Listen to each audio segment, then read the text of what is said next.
Let's start by adding some vegetable oil to a cast iron skillet. I'm going to be using about 1 cup of oil.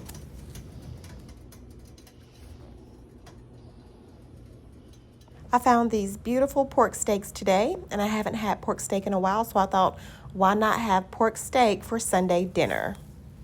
I'm going to get my pork steaks all washed up, pat them dry, and prepare to season them. And we are going to fry these first, so we are going to need some flour, and we will season our flour. A simple seasoning for the flour consists of salt, black pepper, and garlic powder. Stir the seasonings into the flour, and we are done with our flour dredge. Next, the only seasoning I'll be using for the pork steaks will be the Tony's Creole seasoning, and I'm going to season the pork steaks on both sides. These are some nice pork steaks. 5 came in a pack. I'm only going to be making 3.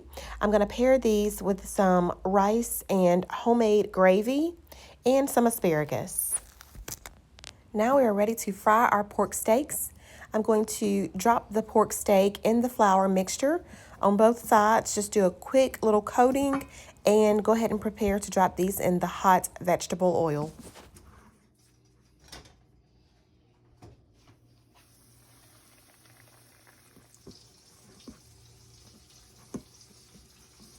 Just make sure you get all the meat coated with the flour, just a light coating.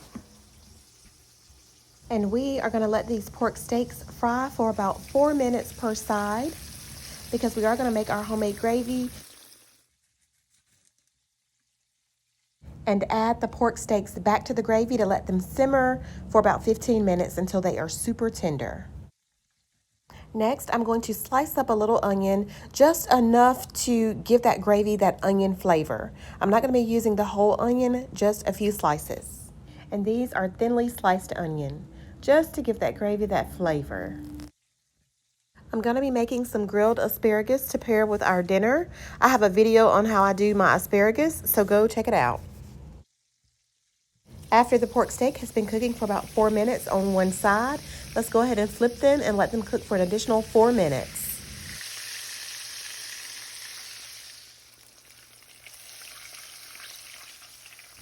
Remove the pork steaks and set them aside.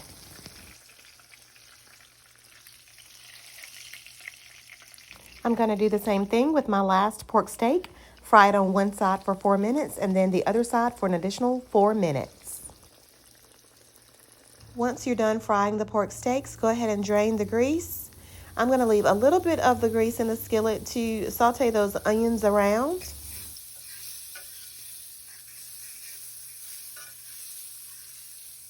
I'm going to take the leftover flour that we dredged our pork steaks in. I'm going to add that flour to our onions and oil that we've stirred around until it was golden brown. Stir that flour into that oil and onions.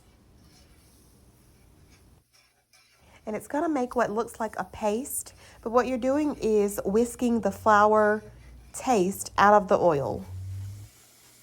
Next, we're going to add water little by little, and this is going to make our gravy. The water with the oil, with the flour. Yes. My camera started to fog up really bad, but I'm just adding water and stirring until I get enough gravy to cover the steaks. I'm going to add salt, black pepper, and garlic powder to my gravy. And I'm just going to stir, stir, stir. Continue to add a little water if needed, but just stir, stir, stir. Making homemade gravy is trial and error. It took me a long time to really grasp how to do it without having clumpy gravy or super watery gravy. We have the consistency that we want, so we are going to go ahead and add our pork steaks to the gravy mixture. And I have my heat set to medium, and I'm going to let my pork steaks simmer for about 15 minutes, flipping them halfway through. And you see how that gravy starts to thicken back up as it's simmering? That's why you want a more watery texture before adding your meat because that gravy is going to thicken up by itself. And that's it, guys. Our pork steaks are ready to devour. I hope you guys have truly enjoyed this video. Give it a thumbs up, a like, share, and subscribe.